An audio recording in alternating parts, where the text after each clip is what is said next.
Before we get into today's show, let me tell you about the latest deal from Mike Lindell, MyPillow. Once again, the big box stores have canceled their orders simply because they don't agree with Mike Lindell's politics. They don't like it because he supports President Trump. Well, he's going to pass that savings on to you. No more middleman. And boy, does he have some great deals on the Giza Dream sheets and the Percal bed sheets. Listen to this. Giza Dream queen size, normally $139.98. Your wholesale price, $69.99 when you use promo code Joey. King size, only $79.99. The Percal queen size, normally $89.98. Your wholesale price, $29.98 when you use promo code Joey. Just call 1-800-893-4059 or go to MyPillow.com. Always use promo code Joey. Free shipping options available. This allotment's not going to last very long. When they're gone, they're gone.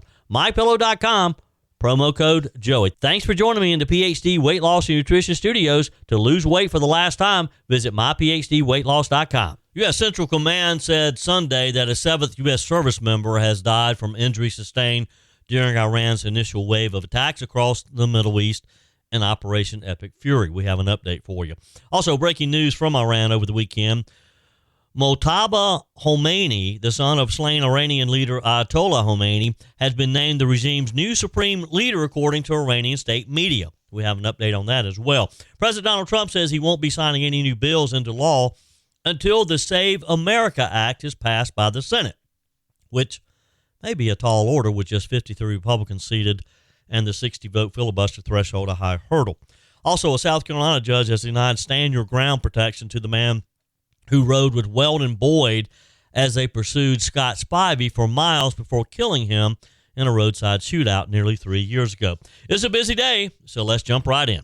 I told you we'd be back. And ye shall know the truth, and the truth shall make you free. It's Joey Hudson. I wanted to name it the Joey Hudson bill, but, they don't allow you to put names on bills. But I wanted to call it the Joey Hudson bill because I know that one's been near and dear to you for a number of years. That's how it's done. Let your voice be heard. And the truth shall set you free. Here's Joey Hudson. There's a major standoff brewing in Washington, and it centers on something that most Americans would probably say sounds pretty simple, making sure that only U.S. citizens vote in U.S. elections. But it's not that simple, is it? Over the weekend, President Trump made it clear that he intends to turn up the pressure, writing on Truth Social that he will refuse to sign any new legislation until the Senate passes the Save America Act. Now, that's a pretty significant move. The SAVE Act would require voters in federal elections to show a proof of identification, a real ID, before casting a ballot. It would tighten rules around mail-in voting. It would limit to situations like military service, illness, disability, or travel. And according to President Trump, this issue should move to the front of the line.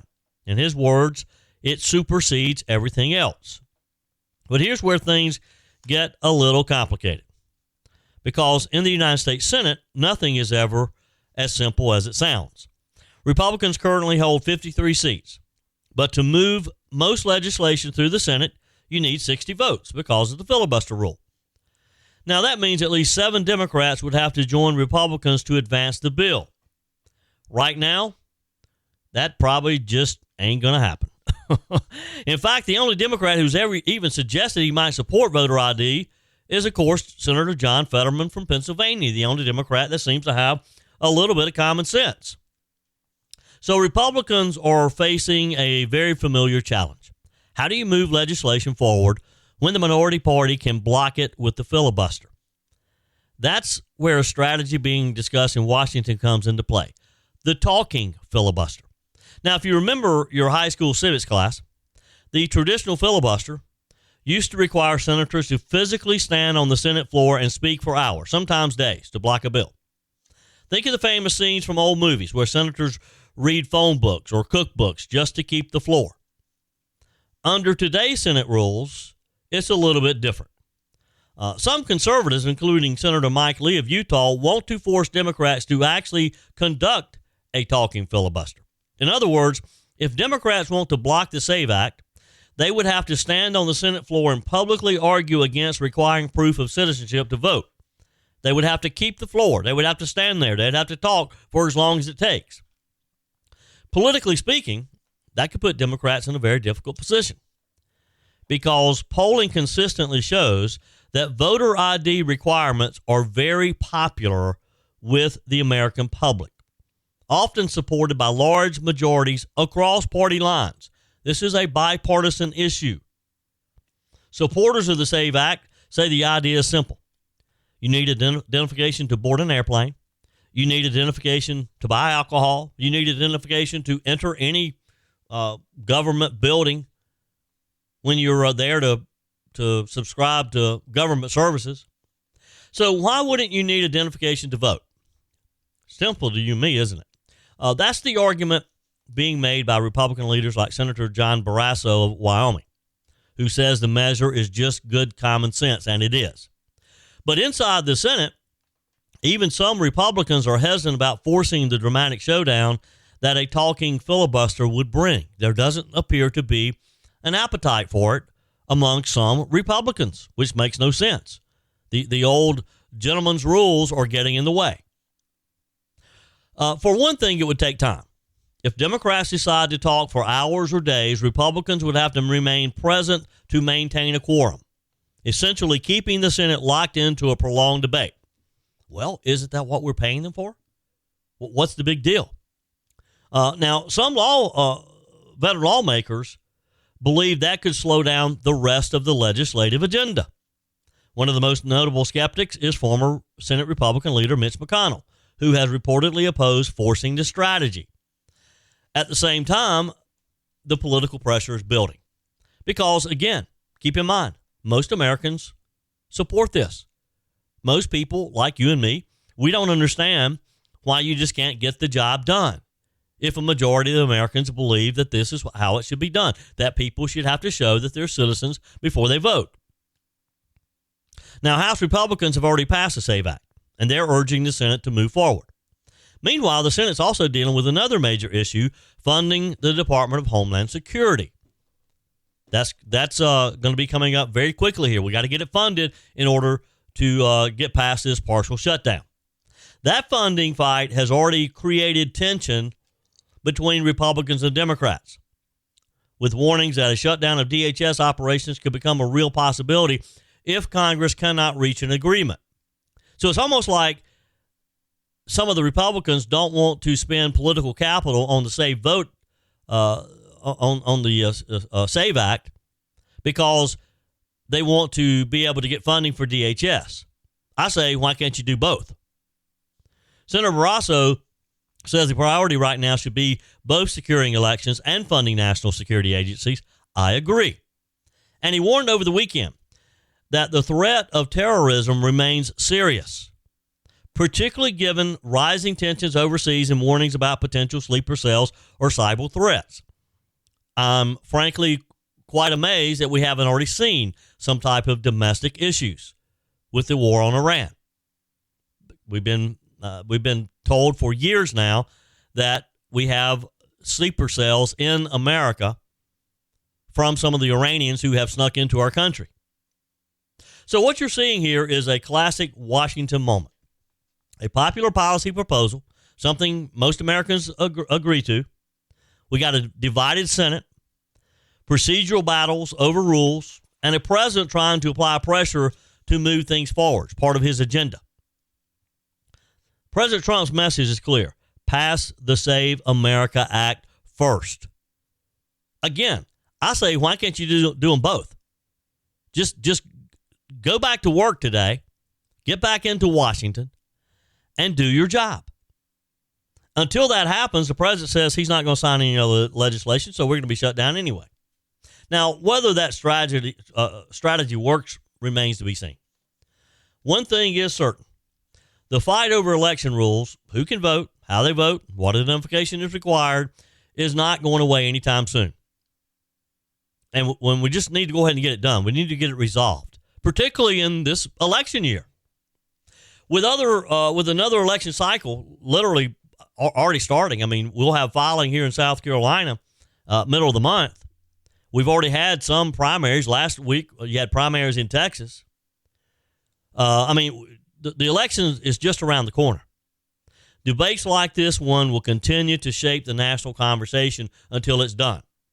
because we're always going to have millions of illegals who got into this country under Joe Biden's rule. It's going to take a while if we ever get them out of our country. So this is always going to be an issue because we got to make sure that they don't somehow slip into the voting booth. Because in the end, the integrity of elections is something that every democracy has to take seriously. How Congress chooses to address that question, well, it'll be a story worth watching in the weeks ahead. But again, I say go back to work, U.S. Senate. Tackle both of these issues. There's no reason why you can't do both. We're paying you to get the job done. The American people, we want to see that happen. GOP shots like Ozempic are everywhere right now, but here's the question. What happens when you stop? If you don't fix the reason your body gained weight in the first place, the weight comes back. Joey Hudson here at PhD Weight Loss. They don't just treat the weight as the problem. They treat it as a symptom of metabolic dysfunction, hormone imbalance, or inflammation. If you don't correct those, no shot or hack will ever last. PhD looks at you holistically to improve your health span, your energy, and your longevity, because losing weight is one thing, but keeping it off for life is another. Right now, when you call PhD Weight Loss and mention Joey Hudson, you'll receive 2 free weeks in the program, and they'll cover the cost of your food. That's real results with zero guesswork. Again, mention Joey Hudson when you call 864-644-1900. That's 864-644-1900. Visit them online at myphdweightloss.com. Stop chasing weight. Start fixing what actually is causing it. Call today. Be sure and tell them Joey Hudson sent you. Get your 2 free weeks in the program. 864-644-1900. You know, every once in a while, a story comes along, and it cuts right through the political noise in the country. And it reminds us there's still a few things that Americans agree on. And this week, believe it or not, one of those things is a car company. Here's the story. A new national survey of more than 11,000 Americans asked a very simple question. What's the most American brand in the country? The answer, and by a pretty comfortable margin, by the way, was Ford Motor Company. According to the survey, Republicans, Democrats, and Americans across every income bracket all ranked Ford as the most American brand in the country. Now think about that for a moment. In a country where it sometimes feels like we can't agree on what day of the week it is, Americans still seem to agree on that blue oval that has become a symbol of American car manufacturers. Among Republicans, about 21% said that Ford was the most American brand. That put it well ahead of the companies like Coca-Cola, McDonald's, and Harley-Davidson. Among Democrats, Ford still came out on top. About 16% chose Ford, followed closely by McDonald's and Coca-Cola. And what's interesting is this didn't cross political lines. It crossed economic lines too. Among Americans earning under $50,000 a year, Ford was number 1. Among the middle income group, again, Ford was number 1. And among Americans earning over $100,000 a year, Ford actually widened its lead. So the question becomes, why Ford? Why does that brand still carry so much symbolic weight in America? Well, part of the answer goes back more than a century. The company was founded in 1903 by Henry Ford, a man whose name became almost synonymous with American manufacturing. Henry Ford didn't just build cars. He helped shape the modern industrial economy. His assembly line revolutionized manufacturing as we know it today. Suddenly, automobiles could be built faster, cheaper, and made available to ordinary Americans. But maybe just as important was something that he did in 1914. Ford announced that his workers would earn $5 a day, which at the time was roughly double the typical factory wage. That decision shocked the business world at the time, but Ford believed something very simple. If workers could afford the products that they built, the entire economy would grow. It was one of the earliest examples of the idea that a strong middle class benefits everyone in the country. And for generations, Ford vehicles became part of that American life. The Model T, the Mustang, and the F-150 pickup truck, which, by the way, has been America's best-selling truck for nearly half a century now. But the company's reputation also grew during times of national crisis, during World War I, World War II. Ford factories shifted production from cars to tanks to Jeeps, aircraft engines, and military vehicles. At one point during World War II, Ford's Willow Run plant in Michigan was producing a B-24 bomber every 63 minutes. Now think about that. Automakers helping build the arsenal of democracy. That history matters, folks, and it's likely part of why Americans still associate Ford with the country itself. Bill Ford, the executive chairman of the company, the great-grandson of Henry Ford, talked about that legacy last week. He said Ford has spent more than a century strengthening the country, not just by building vehicles, but by expanding opportunity and improving people's lives. And he pointed out something else. Next year, of course, the U.S. will celebrate the 250th anniversary of our great country, 250 years since the founding of the nation. Now, Ford hasn't been around that long, but at more than 120 years old, it's been part of American history for a very, very long time. The company has survived world wars, recessions, oil crisis, the financial meltdown of 2008, dramatic changes in technology, and through all of that, the brand has remained deeply tied to American manufacturing. Now, that doesn't mean Ford hasn't had challenges. Like every automaker, it's navigating electric vehicles, new global competition, supply chain disruptions, the tariffs, changing consumer habits, and just this week, the company announced recalls affecting hundreds of thousands of vehicles, something the entire auto industry deals with from time to time. But even with those challenges, Americans still seem to view Ford as something bigger than just a company. For many people, it represents a piece of the American identity. The factory towns, the assembly lines, pickup trucks on job sites, and Mustangs cruising down Main Street on a Friday night. Part nostalgia, part history, part pride in American industry. And in a country that feels deeply divided politically, it's interesting that something as simple as a car company can still unite people across party lines. Maybe that says something about the enduring power of American manufacturing. Maybe it's just proof that some brands become woven into the national story itself. Either way, when Americans were asked what company best represents this country, the one name that rose to the top was Ford. And you hear me every day invite you to send your text to the Furman Ford text line, 864-477-JOEY, where the Upstate Ford dealer plays a vital role in our community and has for years. Matthew and Jim Furman. Like I say, their name is on the sign because their name is on the line. They're proud to be part of the historic Ford family, and we're proud to have Furman Ford as part of the Upstate community. Well, we saw additional spikes in the price for a gallon of gasoline over the weekend. President Trump is defending the potential short-term continuance of oil prices. In a post on social media, the president said the cost of higher energy prices is, quote, a very small price to pay if it leads to the destruction of Iran's nuclear threat and greater safety for the U.S. and the world. His post said only fools would think differently. He does have a strategy. He has a potential tool in his belt that he may use to try to keep the flow of oil coming through the Strait of Hormuz. And that is the insurance, is being able to offer insurance to these shipping companies. And this is part of sort of the new battleground. It's the insurance market where war risk coverage can determine which oil tankers sail and which ones stay in the port.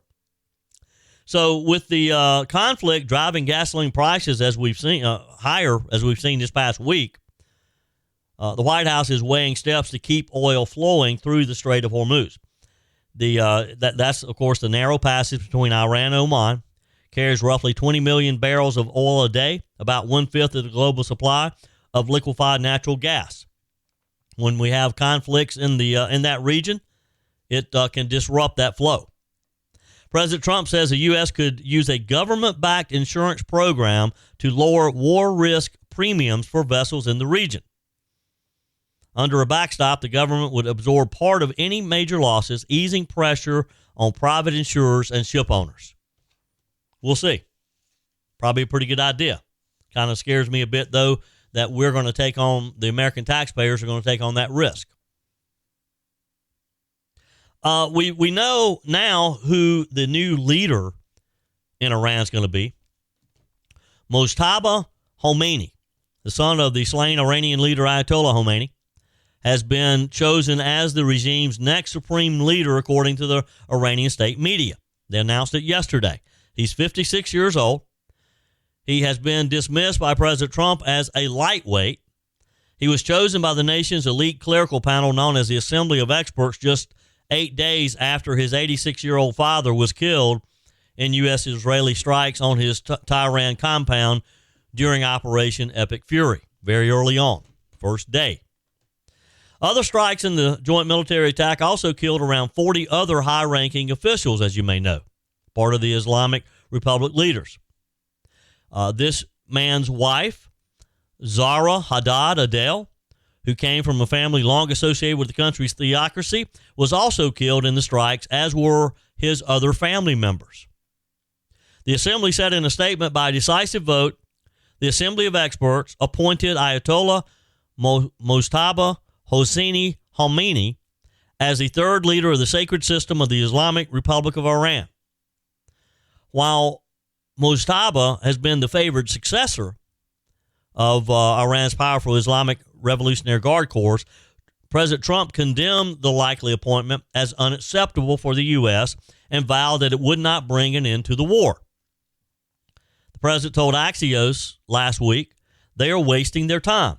Khamenei's son is a lightweight. Khamenei's son is unacceptable to me. We want someone that will bring harmony and peace to Iran. Well, we didn't get that this time. And look, this guy's just taking on a death wish, is he not? Because he has to understand that the target is on his back now. Now, maybe he doesn't care.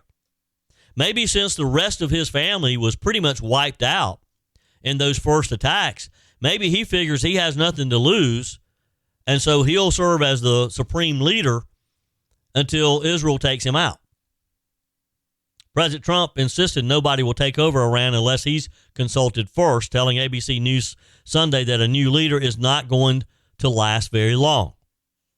Tehran's new leader will inherit control of the IRGC, which has ruled the nation with an iron fist for decades, and a cache of highly enriched uranium that could be used to build a nuclear bomb, and that's why we're doing what we're doing, to keep that from happening.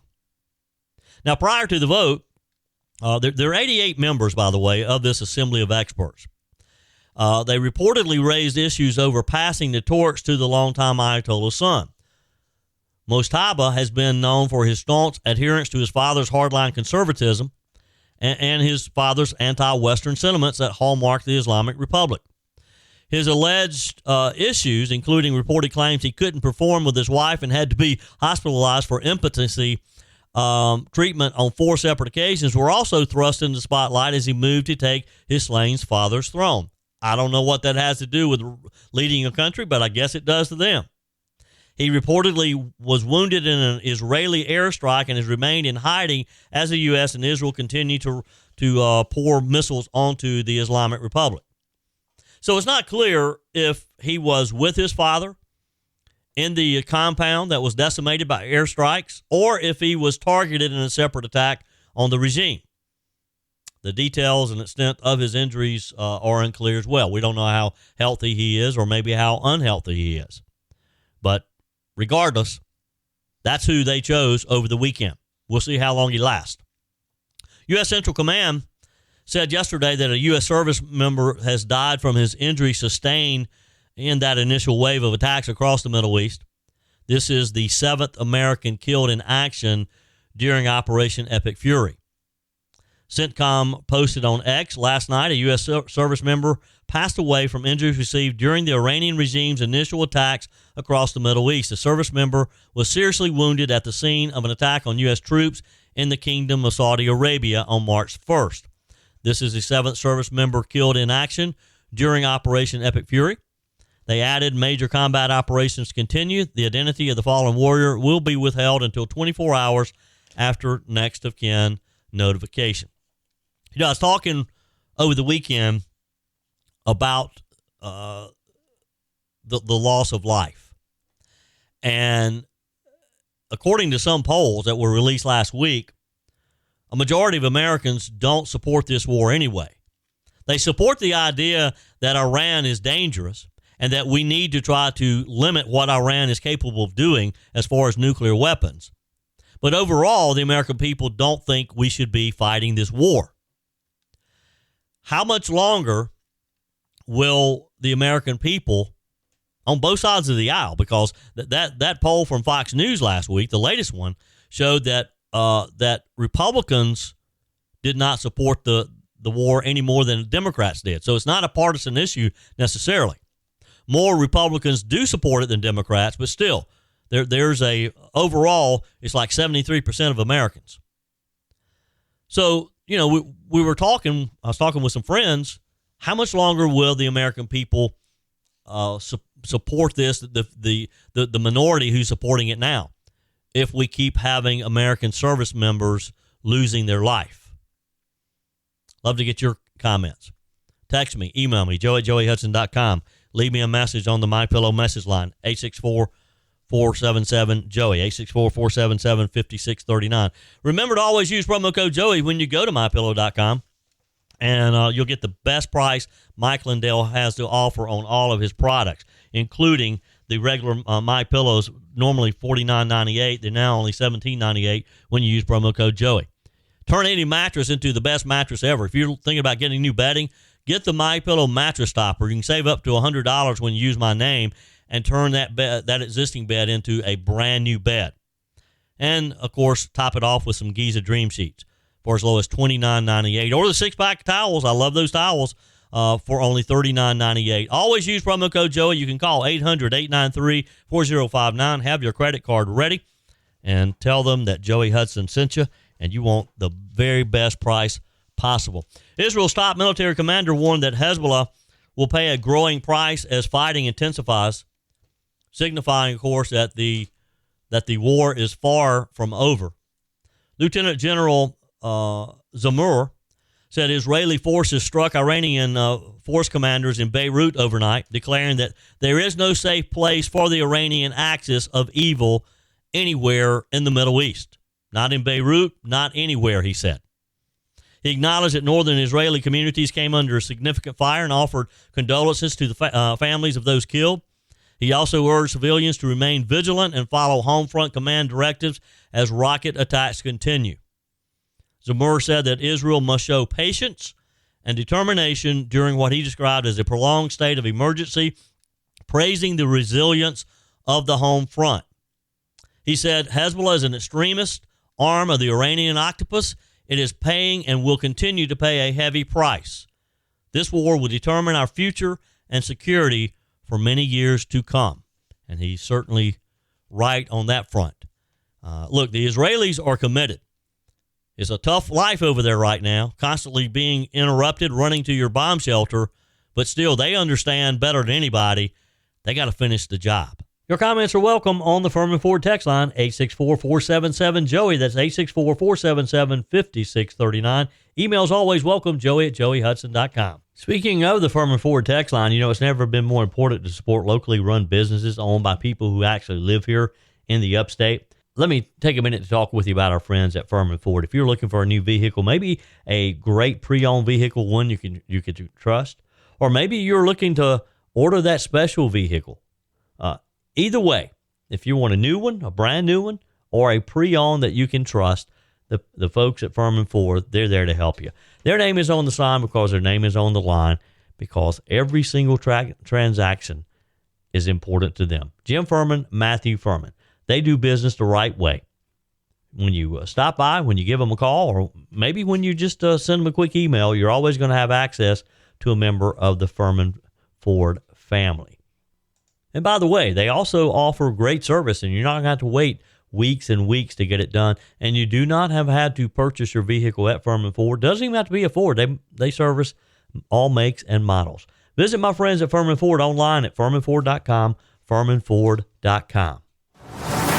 I had a guest on the weekend edition this past week, and we talked about stand your ground laws.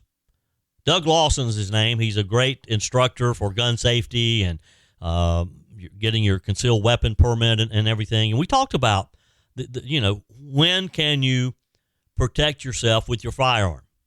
And South Carolina has a stand your ground law. A South Carolina judge, though, is denying the stand your ground protection to the man who rode with Weldon Boyd as they pursued Scott Spivey for miles before killing him in a roadside shootout. This happened about 3 years ago. You familiar with the story? Bradley Williams was a passenger in the car being driven by Weldon Boyd. Actually, it was a truck. And has sought immunity from criminal prosecution and civil liability under the state's Protection of Persons and Property Act, better known as the Stand Your Ground Law, which allows lethal force in certain self-defense situations. But Judge Eugene Bubba Griffith's March 6 order stated that Williams had failed to prove he is entitled to immunity, meaning the Spivey family's wrongful death lawsuit against him can proceed. Last month, Griffith rejected Boyd's request for immunity at the end of a 4-day hearing. In the Spivey family attorney, Mark Tinsley, said after the latest order was released, it's the right decision, obviously. He, the judge, had fairly communicated that he saw what was an issue. Credibility, like he said, is the biggest part of what matters in these cases. When you wed yourself to the lies of Weldon Boyd, unfortunately, you're wed to the lies of Weldon Boyd, and innocent people don't do that. Now, the judge's order noted that both men gave nearly identical accounts of their encounter with Mr. Spivey. But that narrative was contradicted by other evidence, according to the report. The order also pointed out that Williams had admitted during the hearing that he complied with Boyd's request to delete Facebook messages after the shooting and provide false information to police. There's a lot of details in this story. As Griffith did when denying Boyd's immunity request, he cited calls Boyd secretly recorded after the shooting in his justification for his decision. The order described the calls as highly disturbing and said they demonstrate consciousness of guilt, lack of remorse, and celebration of the killing of Scott Spivey. During last month's hearing, Williams' attorneys had tried to draw a distinction between their client and Boyd, saying he was merely a passenger in the vehicle that day and clearly acted in self-defense. Attorney O'Brien Martin, who represents Williams, said in a text, "While we respect the court's process, we're deeply disappointed with the ruling denying Mr. Williams immunity and respectfully disagree with the court's analysis. We remain confident in the strength of Mr. Williams' case and will continue to advocate vigorously on his behalf." Now, authorities have said that Spivey did not know Boyd and Williams when he encountered them while driving along South Carolina Highway 9 on September the 9th, 2023. This is the story. This is how this all started. The shooting followed a miles-long chase. Boyd told police Spivey had pointed a gun at Williams and brake checked them, causing Boyd's truck to run off the road. It was a classic case of road rage.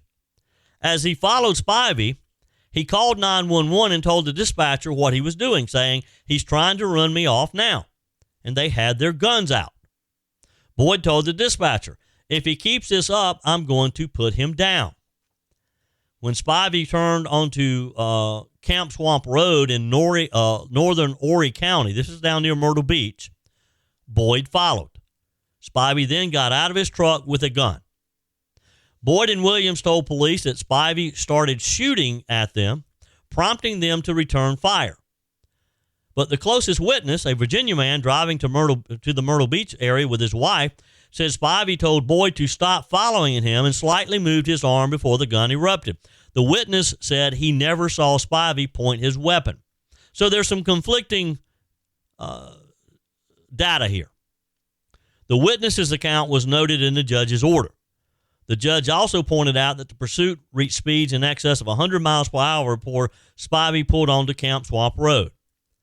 So let's go back to this theory, this legal theory of stand your ground. I've always understood stand your ground, and as I've mentioned, my guest over the weekend, we talked about that. Stand your ground is I think, if someone comes to your home and let's say they come into your home, you have every right to defend yourself. There's even some cases that if they're on your porch or if they're in your yard. But if they're leaving your home, you can't pursue them. That's kind of the understanding of stand your ground. If they're no longer threatening you, maybe they did threaten you, but they are leaving your property now, you can't pursue them. But in this case, it didn't even involve their homes. This was road rage, as best I understand it. The order stated, no matter how the roadway conduct on Highway 9 is described as a pursuit, as a chase, or as merely following Spivey, Boyd and Williams admitted they knew that Spivey, the person they were following at a high rate of speed, trying to keep up with him, had a gun. By all descriptions, Spivey was acting foolishly on the roadway, but foolish behavior by someone does not require or permit anyone else to act foolishly or aggressively in response. The judge said driving in excess of 100 miles per hour trying to keep up with someone who has a gun is foolish and aggressive behavior that foreseeably brought on the confrontation with Spivey. So what are your thoughts? Is this a case of stand your ground, or did these guys go too far by chasing this guy down? I mean, if you're pursuing somebody because he threatens you in a car, sort of road rage, but can you literally chase him down? Because that appears what happened here. Text me, email me, joey@joeyhudson.com. Leave me a message on the MyPillow message line, 864-477-JOEY. Did these guys take it too far? Should the stand your ground law apply to them? Now, the judge acknowledged that as a passenger, Mr. Williams had a different role than Mr. Boyd. He pointed out that Williams never advised Boyd not to drive at excessive speeds, did not ask to be let out of the truck, though. And while the judge said he found Williams more credible than Boyd, he emphasized their version of the events did not match the evidence. The order said, further, although Williams may not have wanted to initiate or continue the pursuit, nor was he in a position to control how fast Boyd drove during the pursuit, he willingly went along with and encouraged the encounter with Spivey. Now, what you need to understand is the two men have not been criminally charged. The reason we're having this conversation is because of a civil suit. South Carolina's Attorney General, Alan Wilson, has faced some criticism for how he's handled the investigation. He interprets it as a stand-your-ground situation. And the case has been generating national attention because of the civil suit filed by Mr. Spivey's sister, Jennifer Foley, and in which it revealed calls between Mr. Boyd and his close friend, Brandon Strickland, who was then a deputy chief with the Horry County Police Department. During these calls, Strickland told Boyd he had called the captain in charge of investigations and the solicitor after learning about the shooting, and he said, "You were taken care of," which gave the impression that there was inside treatment or special treatment from the police department at the time. Strickland resigned from the police in March 2025. The same month, the State Law Enforcement Division opened an investigation into potential police misconduct because of Spivey's death. That's it for today's edition of Just the Truth. Thanks for joining me in the PhD Weight Loss Studios. To lose weight for the last time, visit myphdweightloss.com. If you haven't joined my mailing list yet, visit my website, joeyhudson.com. Click on the Connect with Joey button so that you can receive our emails and the most up-to-date news. Also, join me on my YouTube channel. Be sure and like, comment, and subscribe. Just search for Joey Hudson. As always, thanks for spending a few minutes of your day with me. Do me a favor and forward this episode to a few friends. Just click on the share button and send to your contacts. We need to build an army of conservatives to win our country back, and we can do that by continuing to share the truth with our friends and family. Keep those comments coming via the Furman Ford text line, 864-477-JOEY. Email to joey@joeyhudson.com, and I love your messages on the MyPillow message line. Again, that's 864-477-JOEY, 864-477-5639. Be sure and take advantage of the MyPillow special, just $14.88 on the standard MyPillows when you use promo code Joey. Order online at mypillow.com or call 800-893-4053. We're back again tomorrow and hope you'll plan to join us. Until then, remember, God's got this. He's still in control.